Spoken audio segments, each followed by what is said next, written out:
Hello, नमस्कार. Welcome to Arthanidhi. आपण टेलिग्रामवर जे एमसीक्यू टाकतोय त्याच्यामध्ये तुम्हाला कुठं प्रश्न चुकला, पर्याय निवडताना चुकला का, प्रश्न समजला नाही का, कन्सेप्टच क्लिअर नाहीयेत, या सगळ्या गोष्टी तुमच्या पुढे याव्या म्हणून त्याचा एक्सप्लेनेशन इथे घेतोय. त्याच्या मागचा उद्देश हा आहे, आपण केलेला अभ्यास हा प्रश्न स्वरूपात आपल्याला जमला पाहिजे तर येणाऱ्या परीक्षेत मार्क येतील.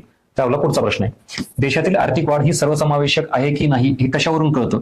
पर्याय आहे लॅफर कर्व, लॉरेन्स कर्व आणि Phillips curve. Concept based question आहे. आता तुमच्यापैकी किती जणांना तिन्ही कर्व माहिती आहेत? ऑलमोस्ट मॅक्झिमम जणांना माहिती आहेत. सर ऐकलेत ना, वाचलेत ना, पण काय फायदा झाला? कन्फ्युजन झाला असेल ना. काही जणांनी लॅफर कर्व निवडलंय, 17% विद्यार्थ्यांनी, जे की चुकीचा पर्याय. बरोबर 46% म्हणजे अर्धेच विद्यार्थी, 100पैकी 50% जवळपास. इकडं फिलिप्स कर्व काही जणांनी निवडले 26%. काही जणांनी तर यापैकी एकही नाही असं निवडले. काय हे कन्फ्युजन नाही तर दुसरं काय? माहिती तर सगळ्यांना, ओळखीचं सगळ्यांना आहे. पेपरमध्ये पण असंच होतं, प्रश्न पर्याय ओळखीचे असतात पण सर चुकलं, मग एक वर्ष गेलं, एक मार्क, एक क्वेश्चन, हे आठवते का माझं सगळं गणित? तसं नका करू. मग हा उद्देश आहे, कन्सेप्ट क्लिअर असणं. आता लॉरेन्स कर्व बऱ्याच जणांनी उत्तर निवडलंय, पण त्यांनीही विचार करा, प्रश्नामध्ये कुठेही आर्थिक विषमता हा कीवर्ड नाही. जनरली आपण काय करतो, आर्थिक विषमता ही मोजण्यासाठी लॉरेन्स कर्व ही संकल्पना आहे. पण इथं विचारताना बघा, देशातील आर्थिक वाढ ही सर्वसमावेशक आहे का नाही ही इथं विचारलंय. म्हणजे प्रश्नाची डेप्थ ही जरा थोडी वाढवलेली आहे. सर्वसमावेशक विकास आहे का नाही म्हणजेच आर्थिक विषमता आहे का नाही. देशात जर खूप जास्त आर्थिक विषमता आहे त्याचा अर्थ सर्वसमावेशक विकास नाहीये. आर्थिक समानता असेल तर सर्वसमावेशक विकास आहे. हा सगळा प्रकार परीक्षेमध्ये विचारला जातो आणि त्याच्यानुसार उत्तर देणार आहेत, ह्याचा अर्थ तुमचा अभ्यास फार चांगला आहे. ज्यांनी ज्यांनी हे उत्तर दिले त्यांनी. आता बाकीच्यांकडे येऊ आपण.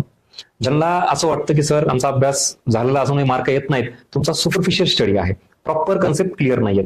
मला इथं उत्तर द्या, लॅफर कर्व कशा संदर्भात आहे रे? आवर्जून कमेंट बॉक्समध्ये मेन्शन करा, ज्याला ज्याला माहिती तरी.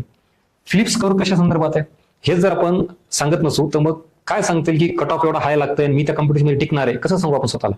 हे इनिशिएटिव्ह माझा सुरू करण्यामागे एकच आहे, तुम्ही केलेला अभ्यास कितपत तुमचा प्रश्न स्वरूपात उत्तर देता येतं, एवढा झालाय का? नसेल तर मग परीक्षेत तिथं घात होतो फार मोठ्या प्रमाणात. ह्याचे उत्तर मी सांगणार नाही, कमेंट बॉक्समध्ये मेन्शन करा. चला, लॅफर कर्व का संदर्भात आहे आणि फिलिप्स कर्व का संदर्भात आहे. चालना मिळाली पाहिजे, सगळी सवय लागली रेडीमेड. सर तुम्हीच सांगा, नाही सांगत. अर्थनीती पॅटर्न तुम्हाला सक्षम बनवण्यासाठी तयार केलेला आहे. उगाच रेडीमेड देण्यासाठी ना, इथून ऐकायचं इकडून सोडून द्यायचं. किती लेक्चर्स ऐकतो बघतो, पण फायदा होतोय का? अजिबात नाही. त्यामुळे पुस्तक काढा, आपलं इकॉनॉमिक्स गाईड बुक किंवा कुठलंही तुम्ही जे असाल ते, आणि मला याचं उत्तर कमेंट बॉक्समध्ये मेन्शन करा. आणि ह्या सगळ्या प्रश्नांचा फायदा घ्या. तुम्हाला तुमचा अभ्यास चेक करता यायला पाहिजेत, रिव्हिजन झाली पाहिजेत, कुठं कमी पडतो ते इथंच कळायला पाहिजे, आयोगाच्या परीक्षेमध्ये नको, पेपरमध्ये. So this is all about today's question. अशाच पद्धतीने अजूनही काही प्रश्न आहेत ते घेऊयात. कन्सेप्ट क्लिअर असू द्यात, परफेक्शन वाढवा आणि नक्कीच परीक्षेमध्ये स्कोर वाढवतो. Thank you so much.